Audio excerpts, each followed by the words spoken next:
ॐ त्रिपुराय विद्महे तुलसीपत्राय धीमहि तन्नो तुलसी प्रचोदयात्।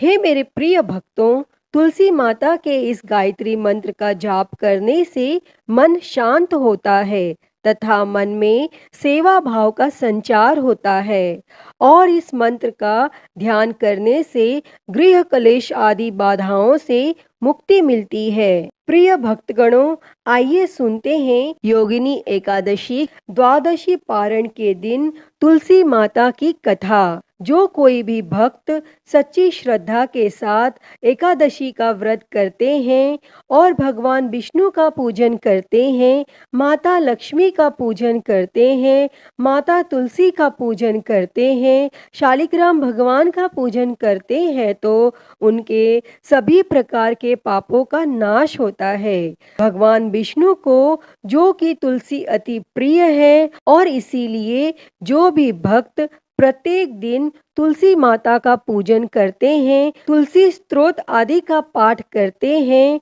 और तुलसी वृक्ष के नीचे दीपक जलाते हैं तो इससे माता तुलसी अपनी कृपा प्रदान करती है और भगवान विष्णु की भी कृपा प्राप्त होती है। और जहाँ पर भी तुलसी का वृक्ष होता है वहाँ पर यम के दूत भी नहीं आ पाते और माता तुलसी अपने भक्तों की सदैव रक्षा करती हैं तथा सुख और समृद्धि का आशीर्वाद प्रदान करती हैं। और माता तुलसी की पूजा करने से माता लक्ष्मी प्रसन्न होकर उनके घर को धन और धान्य से परिपूर्ण कर देती हैं। तो आइए सुनते हैं योगिनी एकादशी द्वादशी पारण के दिन तुलसी माता की कथा। तो प्रेम से बोलिए, माता तुलसी की जय, भगवान विष्णु की जय, माता लक्ष्मी की जय, भगवान शालिग्राम की जय, सर्व देवी देवताओं की जय। प्रिय भक्तों, माता तुलसी से जुड़ी हुई एक कथा बहुत ही प्रचलित है। श्रीमद् देवी भागवत पुराण में इनके अवतरण की दिव्य लीला कथा भी बताई गई है। एक बार भगवान शिव जी ने अपने तेज को समुद्र में फेंक दिया। उससे एक महातेजस्वी बालक ने जन्म लिया। यह बालक आगे चलकर जलंधर के नाम से पराक्रमी दैत्य राजा बना। इसकी राजधानी का नाम जालंधर नगरी था। दैत्यराज कालनेमी की कन्या वृंदा का विवाह जालंधर से हुआ। जालंधर महाराक्षस था। अपनी सत्ता के मद में चूर उसने माता लक्ष्मी को पाने की कामना से युद्ध किया, परंतु समुद्र से ही उत्पन्न होने के कारण माता लक्ष्मी ने उसे अपने भाई के रूप में स्वीकार किया और वहां से पराजित होकर वह देवी पार्वती को पाने की लालसा से कैलाश पर्वत पर गया और वह जालंधर भगवान देवाधिदेव शिव जी का रूप धरकर माता पार्वती के समीप गया, परंतु मां ने अपने योग बल से उसे तुरंत पहचान लिया तथा वहां से अंतर ध्यान हो गईं। तब देवी पार्वती ने क्रुद्ध होकर सारा वृत्तांत भगवान विष्णु को सुनाया और जालंधर की पत्नी वृंदा अत्यंत पतिव्रता स्त्री थी। उसी के पतिव्रत धर्म की शक्ति से जालंधर न तो मारा जाता था और न ही पराजित होता था। इसीलिए जालंधर का नाश करने के लिए वृंदा के पतिव्रत धर्म को भंग करना बहुत जरूरी था। इसी कारण भगवान विष्णु ऋषि का वेश धारण कर वन में जा पहुंचे और जहां वृंदा अकेली भ्रमण कर रही थी और भगवान के साथ दो मायावी राक्षस भी थे, जिन्हें देखकर वृंदा भयभीत हो गई और भगवान विष्णु जो कि ऋषि के वेश में थे, उन्होंने वृंदा के सामने पल में दोनों को भस्म कर दिया और उनकी शक्ति देखकर वृंदा ने कैलाश पर्वत पर महादेव के साथ युद्ध कर रहे अपने पति जालंधर के बारे में पूछा। तब ऋषि ने अपने माया जाल से दो वानर प्रकट किए। एक वानर के हाथ में जालंधर का सिर था तथा दूसरे हाथ में धड़ और अपने पति तुलसी की यह दशा देखकर वृंदा मूर्छित होकर गिर पड़ी और होश में आने पर उन्होंने ऋषि रूपी भगवान से विनती की कि वह उसके पति को जीवित करें। तब भगवान ने अपनी माया से पुनः जालंधर का सिर धड़ से जोड़ दिया, परंतु स्वयं भी वह उसी शरीर में प्रवेश कर गए।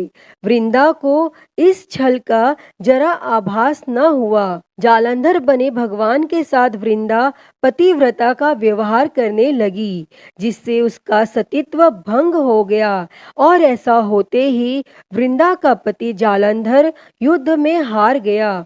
और इस सारी लीला का जब वृंदा को पता चला तो उसने क्रुद्ध होकर भगवान विष्णु को शीला होने का श्राप दे दिया तथा स्वयं सती हो गई।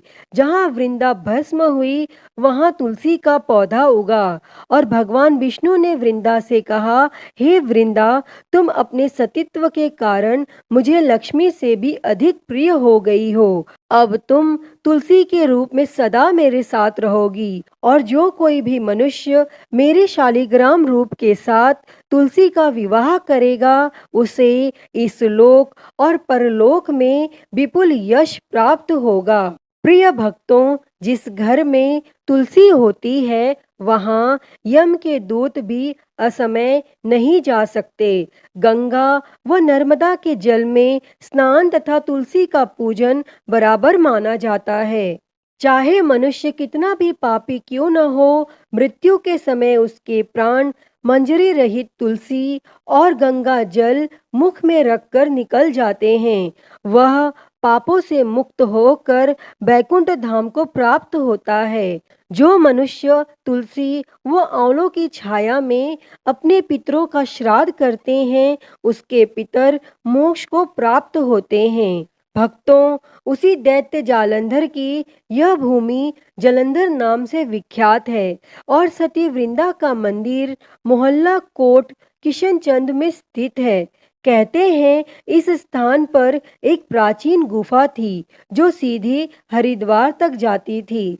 सच्चे मन से 40 दिन तक सती वृंदा देवी के मंदिर में पूजा करने से सभी मनोरथ पूर्ण होते हैं। तो आइए अब सुनते हैं तुलसी माता से जुड़ी हुई एक और कहानी। एक बुढ़िया माई थी। वह तुलसी माता को रोज सींचती और कहती कि हे तुलसी माता, सबकी दाता, मैं तेरा बिड़ला सींचती हूँ, मुझे बहू दे, पीताम्बर की धोती दे, मीठा मीठा घास दे, बैकुंठ में वास दे, चटक की चाल दे, पटक की मौत दे, चंदन का काठ दे, रानी सा राज दे, दाल भात का भोजन दे, ग्यारस की मौत दे, कृष्ण जी का कंधा दे। और वह बुढ़िया माई रोज तुलसी माता को सींचती और यही कहती। तब तुलसी माता यह सुन सुनकर सूखने लगीं। तो एक दिन भगवान श्री कृष्ण ने पूछा कि हे तुलसी, तुम क्यों सूख रही हो? तब तुलसी माता ने कहा कि एक बुढ़िया रोज आती है और यही बात कह जाती है, मैं सब बात तो पूरा कर दूंगी, लेकिन कृष्ण का कंधा कहाँ से लाऊंगी? तब भगवान श्री कृष्ण बोले, जब वो मरेगी तो मैं अपने आप कंधा दे दूंगा, तू बुढ़िया माई से कह देना। और फिर जब बुढ़िया माई मर गई सब लोग आ गए और जब माई को ले जाने लगे तो वह किसी से न उठी। तब भगवान एक 12 बरस के बालक का रूप धारण करके आए। तब उस बालक ने कहा, मैं माई के कान में एक बात कहूंगा तो बुढ़िया माई उठ जाएगी। और बालक ने कान में कहा, बुढ़िया माई मन की निकाल ले, पीताम्बर की धोती ले, मीठा मीठा घास ले, बैकुंठ का वास ले, चटक की चाल ले, पटक की मौत ले, कृष्ण जी का कंधा ले। तब यह सुनकर बुढ़िया माई हल्की हो गई। तब भगवान श्री कृष्ण ने कंधा दिया और बुढ़िया माई को मुक्ति मिल गई। हे तुलसी माता, जैसे आपने उस बुढ़िया माई को मुक्ति दी वैसी ही मुक्ति इस कथा को कहते, सुनते और हुंकारा भरते को देना। तो बोलिए तुलसी माता की जय, वृंदावन बिहारी लाल की जय। प्रिय भक्तजनों, आज हम सुनेंगे एकादशी की एक बड़ी ही दुर्लभ कथा। कि भगवान विष्णु ने कैसे एक सुंदरी का रूप लेकर एक राजा की परीक्षा ली। तो आइए सुनते हैं। उससे पहले आप सभी प्रेम से बोलिए श्री लक्ष्मी नारायण भगवान की जय, एकादशी माता की जय, सर्व देवी देवताओं की जय। एक समय की बात है, एक राजा था और उसके राज्य में सभी प्रजा सुखी थी और राजा के राज्य में एकादशी को कोई भी अन्न नहीं बेचता था और सभी लोग फलाहार करते थे। एक बार भगवान विष्णु ने राजा की परीक्षा लेनी चाहिए। तब भगवान ने एक सुंदरी का रूप धारण किया तथा सड़क पर बैठ गए और उसी समय वह राजा उधर से निकला और उस सुंदरी को देख चकित रह गया। तब उस राजा ने पूछा, हे सुंदरी, तुम कौन हो और इस तरह यहाँ क्यों बैठी हो? तब वह सुंदर स्त्री बने भगवान विष्णु बोले, मैं निराश्रिता हूँ, नगर में मेरा कोई जाना पहचाना नहीं है, किससे सहायता मांगू? और वह राजा उसके रूप पर मोहित हो गया था। तब राजा ने बोला, तुम मेरे महल में चलकर मेरी रानी बनकर रहो। तब वह सुंदरी बोली, मैं तुम्हारी बात मानूंगी, पर तुम्हें राज्य का अधिकार मुझे सौंपना होगा और राज्य पर मेरा पूर्ण अधिकार होगा। मैं जो भी बनाऊंगी तुम्हें खाना होगा। और वह राजा उस सुंदरी के रूप पर मोहित था, अतः उस राजा ने उस सुंदरी की सभी शर्तें स्वीकार कर ली। तब अगले दिन एकादशी थी।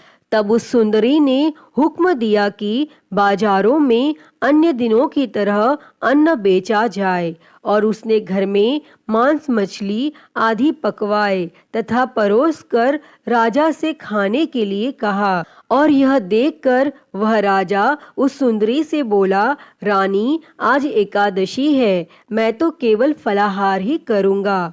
तब रानी ने शर्त याद दिलाई और वह बोली, या तो खाना खाओ, नहीं तो मैं बड़े राजकुमार का सिर काट लूंगी। तब राजा ने अपनी इस स्थिति को बड़ी रानी से कही तो बड़ी रानी बोली, महाराज, धर्म न छोड़े, बड़े राजकुमार का सिर दे दें, पुत्र तो फिर मिल जाएगा पर धर्म नहीं मिलेगा। और इसी दौरान बड़ा राजकुमार खेलकर आ गया और माँ की आंखों में आंसू देखकर वह रोने का कारण पूछने लगा। तब माँ ने उसे सारी बात बता दी। तब वह राजकुमार बोला, मैं सिर देने के लिए तैयार हूँ, पिताजी के धर्म की रक्षा होगी और जरूर होगी। और वह राजा दुखी मन से राजकुमार का सिर देने को तैयार हुआ। तो रानी के रूप से भगवान विष्णु ने प्रकट होकर असली बात बताई और कहा, हे राजन, तुम इस कठिन परीक्षा में पास हुए।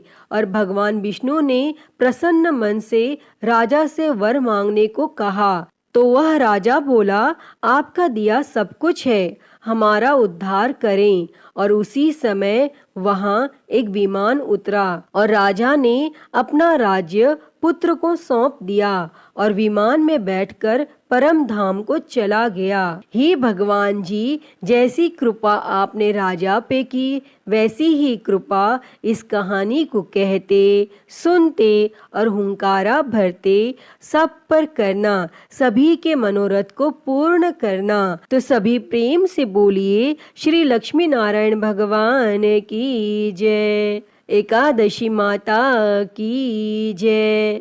प्रिय भक्तजनों, तो मैं उम्मीद करती हूँ कि आपको यह कहानी पसंद आई होगी और अगर वीडियो अच्छी लगी हो तो इसे लाइक करें, ज़्यादा से ज़्यादा शेयर करें और कमेंट में श्री लक्ष्मी नारायण भगवान की जय लिखना ना भूलें। और हरिहर भक्ति चैनल को सब्सक्राइब कर नोटिफिकेशन बेल को ज़रूर ऑन कर लें। हर हर महादेव। धन्यवाद।